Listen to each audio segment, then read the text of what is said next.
बिस्मिल्लाहिर्रहमानिर्रहीम। अस्सलाम वालेकुम नाज़रीन, आप यूट्यूब चैनल देख रहे हैं। मैं इमरान खान हूँ। थोड़े दिन के बाद ये वीलॉग है और रीज़न आपको पता है, मैं गिरफ़्तार हो गया था। अब जिस केस में मैं गिरफ़्तार हुआ था उस केस के ऊपर मैं बात नहीं कर सकता।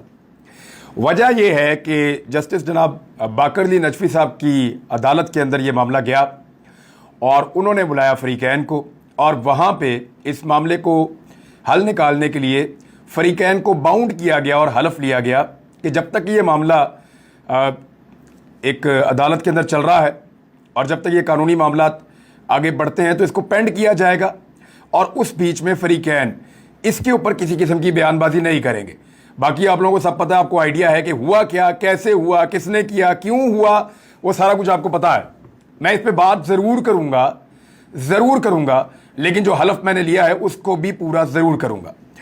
कुछ चीज़ें मुझे आपके साथ शेयर करनी है और आपको बतानी है, लेकिन सबसे पहले तो मैं शुक्रिया अदा करूँगा। आप सबका शुक्रिया, आप सबका दिल की गहराइयों से शुक्रिया। आप लोगों ने इस बीच में मुझे ख़रीदा है, मुझे आपने ख़रीदा है। मुझे नहीं पता था मेरे साथ बाहर क्या चल रहा है। अब जब आप पकड़े जाएं तो आपको क्या पता बाहर क्या चल रहा है, लेकिन मुझे आज सारा दिन वो देखने का मौका मिला। ईद का दिन है, आप सबको बहुत बहुत ईद मुबारक भी हो। मुझे सारा दिन देखने का मौका मिला कि आप लोग क्या कर रहे थे। मुझे देखने का मौका मिला कि मेरे दोस्त क्या कर रहे थे। मैं आप सबका फ़र्दन शुक्रिया अदा करना चाहता हूँ। आप इतने सारे हैं, मैं अकेला हूँ, मुझे आप सबके नाम भी नहीं पता, लेकिन जो सुन रहा है आपका बहुत शुक्रिया। वकला का बहुत शुक्रिया, बार्स का बहुत शुक्रिया। मैं जहाँ जाता था वो मेरे साथ खड़े होते थे, खड़े होकर पाकिस्तान जिंदाबाद का नारा लगाते थे। उन सब का बहुत शुक्रिया। पुलिस वाले पाकिस्तान जब मैं बोलता था तो जिंदाबाद कहते थे। मेरे नारे का जवाब देने के लिए पुलिस वालों का बहुत शुक्रिया। जितनी बार्स हैं वकला की, उन सब का बहुत शुक्रिया। जो सहाफ़ी खड़े रहे, डटे रहे, उन्होंने मेरा साथ दिया, मेरी हिम्मत बंधाई और इसको रिपोर्ट करते रहे, वाक़यात को बताते रहे, उन सब का बहुत शुक्रिया। मैं नाम नहीं लेना चाहता, एक का नाम लूँगा तो सबका नाम कैसे लूँगा मैं। आप इतने ज़्यादा हैं, इतने सारे हैं कि मैं सिर्फ आपका शुक्रिया अदा कर सकता हूँ। जिन सियासी शख्सियात ने आवाज़ उठाई, बात की, उन सब का बहुत शुक्रिया। मेरे दोस्तों का, मेरे रिश्तेदारों का, उनका भी बहुत शुक्रिया। सिविल सोसाइटी का, आम लोगों का, सोशल मीडिया पे आवाज़ उठाने वालों का बहुत शुक्रिया। और सबसे ज़्यादा शुक्रिया उन बुज़ुर्गों का, उन माओ बहनों का और उन लोगों का जिन्होंने मेरे लिए दुआएं की हैं, जो मेरे लिए आवाज़ उठाते रहे, दुआ करते रहे और उन्होंने मेरी हिम्मत टूटने नहीं दी। अल्लाह रब्बुल इज़्ज़त की तरफ से आती है जो भी आजमाइश आती है, याद रखिएगा, कोई किसी का कुछ नहीं बिगाड़ सकता जब तक कि अल्लाह रब्बुल इज़्ज़त ना चाहे। कोई किसी को एक लम्हे के लिए कुछ नहीं कर सकता जब तक कि अल्लाह ताला ना चाहे। और मेरा ये मानना है और मेरा ये ईमान है कि मेरा अल्लाह अपने आदमी के ऊपर कभी इतना बोझ नहीं डालता जितना वो ना उठा सके। वो कभी इंसान को ऐसी आजमाइश में नहीं डालता जिसकी उसने उसको हिम्मत ना दी हो कि वो उसमें से निकल आए या उस पर पूरा उतरे। तो अल्लाह ताला, अल्लाह रब्बुल इज़्ज़त, वो बड़ा मेहरबान है, बहुत ताकतवर है, सारी ताकत उसके पास है। एक जुमला मैं आपको सिर्फ बता दूं, क्योंकि मैं केस के ऊपर तो बिल्कुल बात नहीं करूंगा और ना मैं कर सकता हूं, क्योंकि मैं कानूनी तौर पे बाउंड हूं। और मेरे वकला ने आज भी मुझे, मियां अली अशफाक साहब का फ़ोन आया, एक तो उन्होंने मुझे बड़ी डेंजरस चीज़ बताई जो मैं आपके साथ शेयर करूंगा और मुझे पहले बतानी चाहिए ताकि रिकॉर्ड के ऊपर रहे, जब वो कार्रवाई मेरे खिलाफ हो तो वो रिकॉर्ड के ऊपर रहे कि क्या करने जा रहे हैं और कौन लोग करने जा रहे हैं, मैं आपको बताऊंगा। लेकिन वो आज भी मुझे फ़ोन करते कहते रहे कि यार इन केसेस के ऊपर प्लीज़ आपने बात नहीं करनी और इस पर कोई फरीक बात नहीं करेगा। मैंने कहा जी बिल्कुल ठीक है, मैं बात नहीं करूंगा, मैं अपना वादा पूरा करूंगा, क्योंकि वादा पूरा करने के चक्कर में ही तो ये मैं वादा ही तो पूरा करता हूं, असल में मामला ही है। अच्छा, इसमें मुझे जो अली ने बताया वो ये है कि शराफत जेल में बंद है और अली ने इसको ट्वीट भी किया है और मैंने भी इसके ऊपर कुछ इन्फॉर्मेशन पर हासिल की, लेकिन मैं वही आपको बताऊंगा जो अली ने मुझे बताया और एग्जैक्टली वही चीज़ें। शराफत से जेल में आकर मिले हैं कुछ लोग, दो बहुत ताकतवर लोग, एक कोई बड़ा पुलिस वाला और एक कोई और शख्सियत थी। ये उसको जाकर जेल में मिले हैं और उसको संगीन नताइज की धमकियां दी हैं कि तुमने कुछ भी नहीं किया, तुम इतने दिनों से जेल में पड़े हो और बाहर नहीं निकल सकते, तो तुम सोचो कि हम तुम्हारा क्या कुछ कर सकते हैं। और उसके बाद उन्होंने उसको 3 ऑप्शंस दिए मेरे वकील के मुताबिक। पहला ऑप्शन ये दिया कि तुम ये कहो कि किसी लड़की को इमरान रियाज खान ने कत्ल किया और कत्ल करके कहीं पे दफन किया हुआ है, जमीन में दबाया हुआ है। हम तुम्हें जगह बताएंगे, वहां जाकर तुम निशानदेही कर दोगे और हम तुम्हें छोड़ देंगे, फिर हम जाने और इमरान रियाज खान जाने। एक ऑप्शन यह दिया गया। उसको दूसरा ऑप्शन यह दिया गया कि इमरान खान मंशियात की कंसाइनमेंट्स के ऊपर डील करता है, यानी मंशियात का डीलर है, और हम तुम्हें नाम बताएंगे, तुम बंदों के नाम लोगे और उन बंदों को हम इमरान खान के साथ नत्थी करके जोड़ के हम जाने और वो जाने और तुम निकल जाओ बीच में से।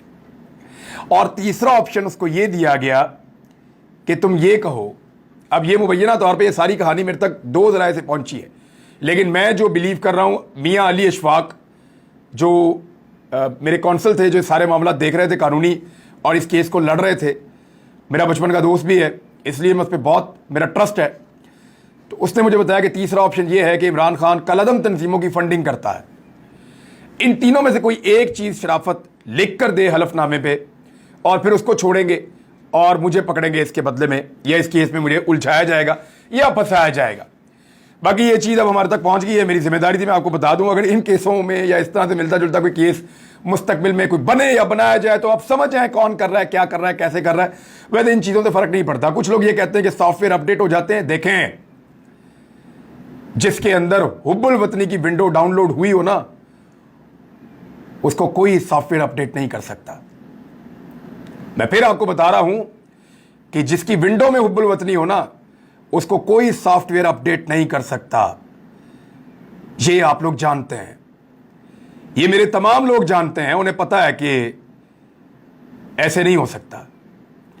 मैं सिर्फ ये अदालती हुक्म की वजह से एक सर्टेन टाइम पीरियड तक कुछ चीजें आपको नहीं बताऊंगा, लेकिन अल्लाह रब्बुल इज्जत की जात सबसे बड़ी है। जब मैं स्वार से निकल रहा था ना, तो मुझे काफी आइडिया था कि मैं अरेस्ट हो सकता हूं। तो मैंने अपने जो साथी हैं, अजब खान मेरे साथ होता है, उसको और अली नवाज, मैंने इनको कहा, मैंने कहा यार आप लोग ये सामान लपेटो चलें। तो उनको आइडिया नहीं था कि अचानक हम निकल जाएंगे। मुझे बुखार भी था 2 दिन से, तो थोड़ा मैं बेहतर हुआ, तो मैंने नाश्ता किया। मैंने कहा सामान लपेटो चलें। कहा साहब किधर जाना है? तो मैंने कहा चलो दुनिया को दिखाते हैं कि सबसे बड़ा और ताकतवर अल्लाह है। ये जुमला बोलकर मैं हल्फन आपको कह रहा हूं, ये जुमला बोलकर मैं स्वाद से निकला था कि चलो दुनिया को दिखाते हैं कि सबसे ताकतवर और बड़ा अल्लाह है, और वही है। और मैंने इन दिनों में दोबारा इस चीज का एक्सपीरियंस किया। कोई एक्सपीरियंस की जरूरत ही नहीं है, सबको पता है। वैसे ही हमारा ये ईमान है। आप सबका एक मरतबा फिर बहुत बहुत शुक्रिया, बहुत शुक्रिया आपका। आपने खरीद लिया मुझे, आप लोगों ने मुझे खरीद लिया। मैं ये कर्ज उतारने की कोशिश करूंगा, रहती जिंदगी तक इसकी कोशिश करूंगा। खबरों पे आते हैं जी वापस। और पहली खबर ये है, एहसन इकबाल को भेरा पे जिन हालात का सामना करना पड़ा, उस फैमिली ने घर में आकर मुलाकात की और माफी मांग ली। बेवकूफ समझते हैं, क्या समझते हैं? हमें अकल नहीं है, हमें पता नहीं चलता।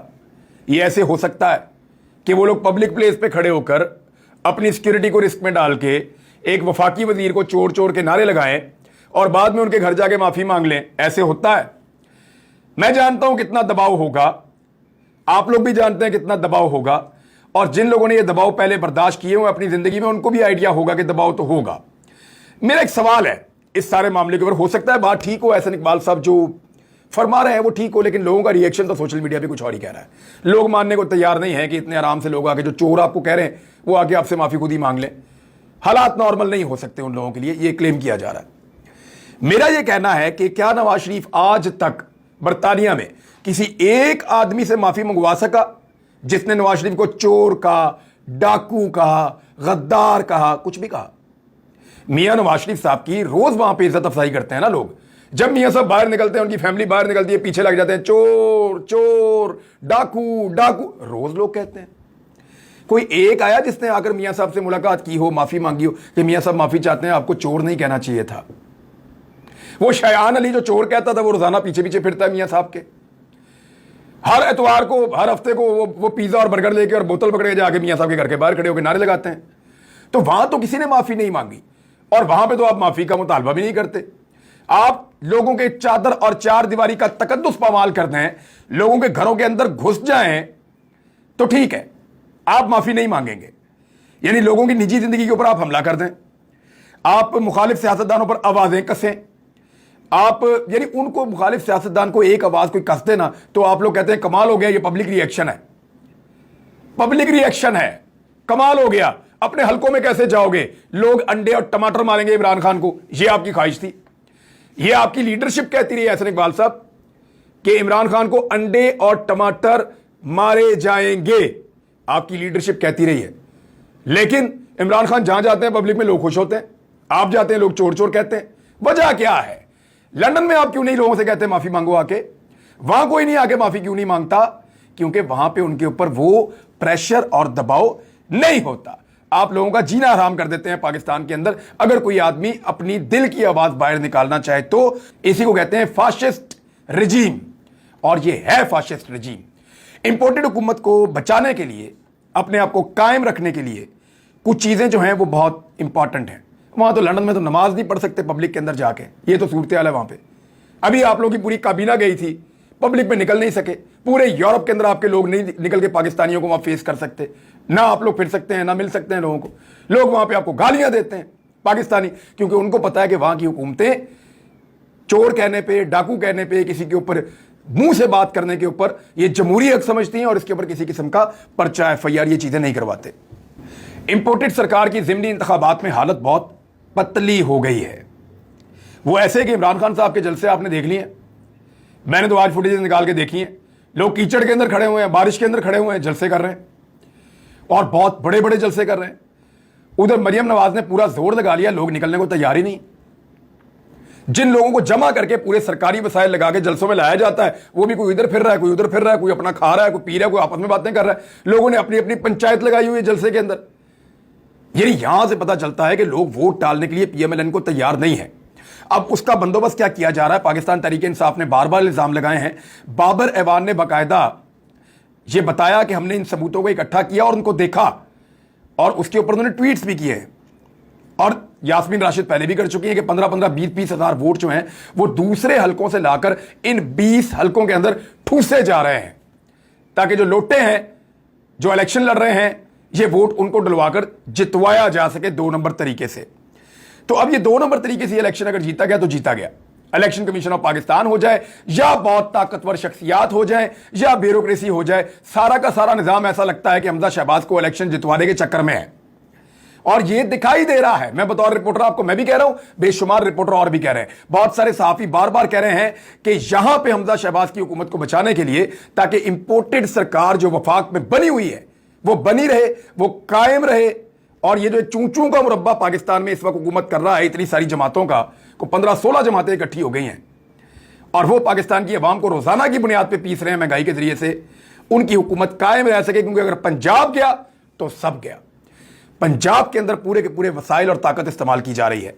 मेरी इतला के मुताबिक पेट्रोल की कीमत कुछ कम करेंगे अब ये, और वो कम इसलिए करेंगे ताकि ये हुकूमत बचाई जा सके, और ये हुकूमत बचाने के लिए वो पेट्रोल की कीमत कुछ कम करेंगे ताकि इलेक्शन से पहले लोगों को एक अच्छा जेस्टर दें। बहरहाल 100 रुपया तो इन्होंने पेट्रोल बढ़ा दिया, और इससे ज्यादा इन्होंने बढ़ा दिया है डीजल। मरियम नवाज ने कहा कि आलमी मार्केट में $1 भी अगर पेट्रोल सस्ता हुआ ना, $1 भी, तो शहबाज शरीफ रिलीफ देंगे।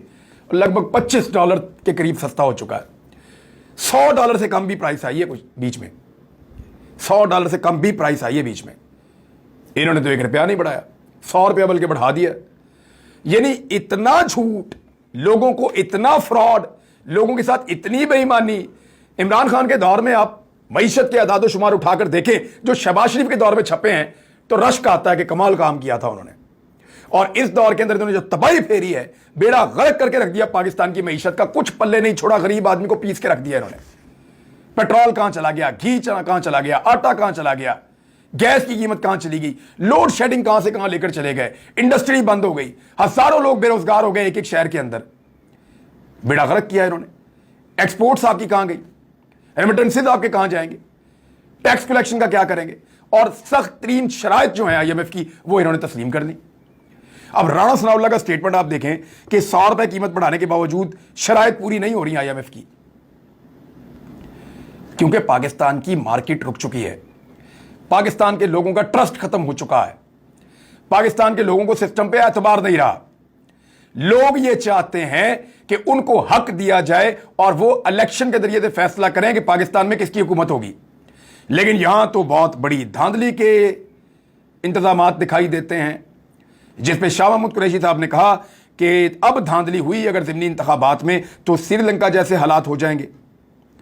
लोगों को कब तक चुप करवाया जा सकता है, यह सवाल उठाया जा रहा है। IMF और पाकिस्तान कर्ज पैकेज की बहाली के करीब पहुंच गया है और उसमें जो शराइत हैं जो पाकिस्तान ने तस्लीम किए हैं उसमें अखराजात कम किए जाएंगे, यानी आपके तरक्याती अखराजात भी कम हो सकते हैं, दीगर अखराजात भी कम हो सकते हैं। तो बहुत सारे ऐसे प्रोजेक्ट जो चल रहे थे हो सकता है वो आइंदा ना चल रहे हों। तवानाई की कीमतें जो है उनके अंदर इजाफा, तवानाई की कीमत जब बढ़ती है तो पाकिस्तान की इंडस्ट्री नीचे जाएगी, पाकिस्तान का गरीब आदमी पिसेगा, पाकिस्तान का मेहनत कश पिसेगा और पाकिस्तान की तरक्की रुकेगी उससे, और टैक्स वसूलियां ज्यादा की जाएंगी। कैसे करेंगे जब तरक्की नहीं हो रही, तो टैक्स कहां से लेंगे? तो पाकिस्तान ने एक अजीबोगरीब फार्मूले पे काम किया है और मुझे नहीं लगता कि ये इंपोर्टेड सरकार इतनी अहलियत रखती है कि पाकिस्तान को इन मामलात से निकाल सके। इस वीलॉग में अब तक के लिए इतना ही। अपना ख्याल रखिएगा, अपने इस चैनल का भी। अल्लाह हाफिज़।